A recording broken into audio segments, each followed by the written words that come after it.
नमस्कार दोस्तों, welcome to our channel in shorts law.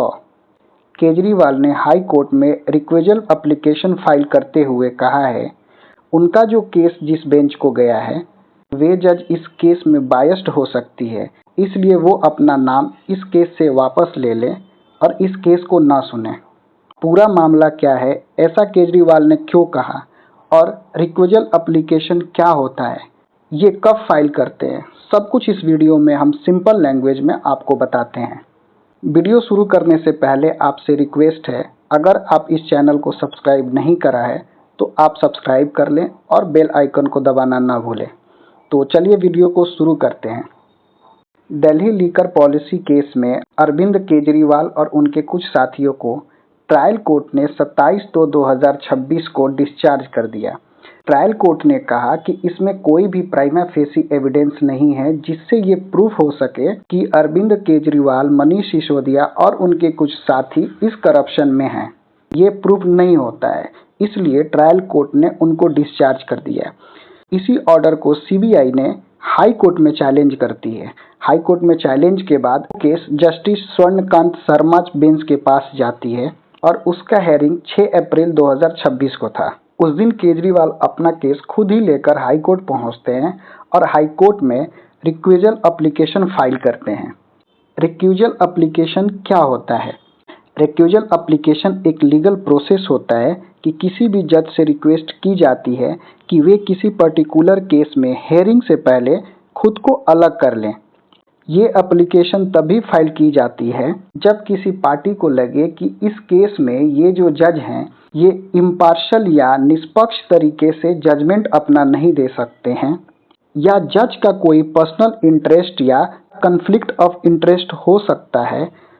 तो अगर किसी पार्टी को फेयर हियरिंग पे रीजनेबल डाउट हो तो वो रिक्वेजल एप्लीकेशन फाइल कर सकता है।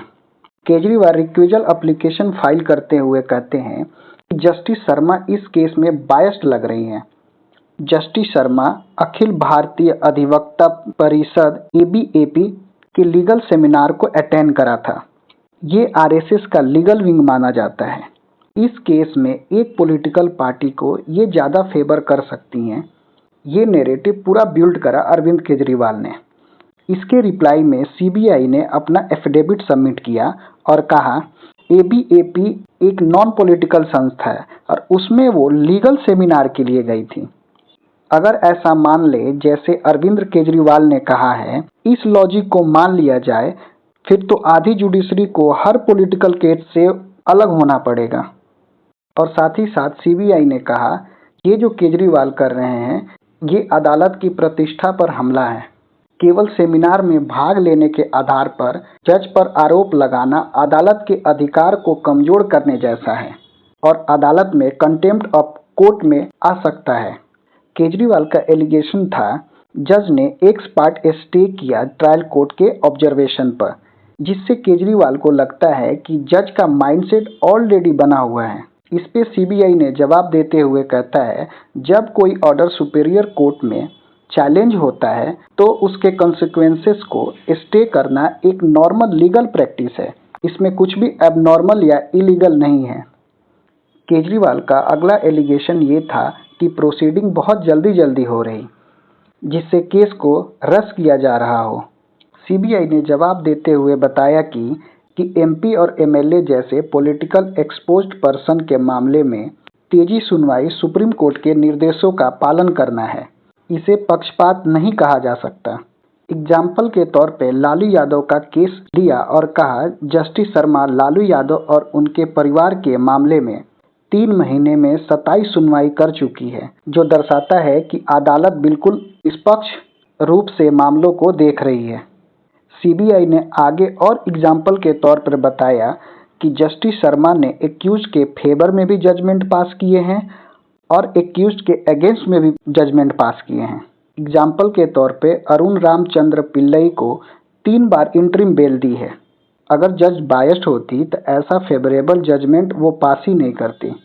सीबीआई ने कहा कि अगर जज दोनों साइड एक्यूज के फेवर में तो कभी अगेंस्ट में ऑर्डर देती हैं तो बायस का एलिगेशन लॉजिकली वीक हो जाता है। ये फंडामेंटल डॉक्ट्राइन है। अगर हर जुडिशियल ऑब्जर्वेशन को बायस माना जाएगा तो फिर कोई भी जज किसी भी केस को नहीं सुन पाएगा।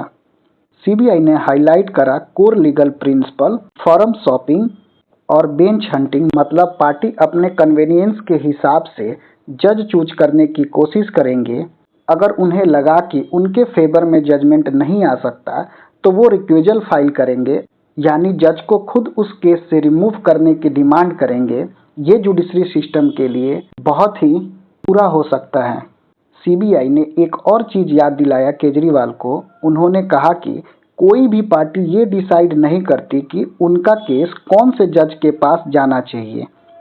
ये मास्टर ऑफ रोस्टर जो एक लीगल प्रोसेस है, और ये चीफ जस्टिस डिसाइड करते हैं कि कौन सा केस किसके पास जाएगा। ये एक लीगल प्रोसेस है। अगर हर एक केस ऐसे ही एलिगेशन लगाने लगे तो पूरा जुडिशरी सिस्टम कोलैप्स हो जाएगा। नेक्स्ट हियरिंग में डिसाइड होगा ये केस जस्टिस शर्मा के पास रहेगा या किसी और बेंच को भेजा जाएगा।